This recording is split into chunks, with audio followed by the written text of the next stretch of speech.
So after discovering the truck has a misfire, using HP tunings here, this is the VCM scanner, or what I did is I added in some channel parameters and I begin typing misfire, and I want to see the current misfires as well as the history, because the history will really tell me number wise like who is the main offender and what is consistent. First thing you want to do is read the DTCs. There's confirmation of what I thought was going on based on how the engine is running. We got a random misfire. Now we got also a cylinder 2 misfire. That's the one that we're going to be doing the leak down test on. Now we're gonna start scanning. Cylinder number 2, we've got over 65,000 misfires in the history. Cylinder 6 is our second main offender, over 14,000 misfires. That will also be having a leak down test performed on it. Did all the other diagnostic stuff I could think of at the moment. We'll see, hopefully figure out what's going on, but you can see on the active misfires,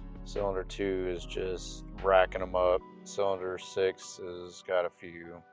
All right, so now that we know what's going on, we got misfires here. I don't know why this reset. Maybe because we started a new scan, but we're going to go ahead and do our leak down test and see if we can't pinpoint what the problem is.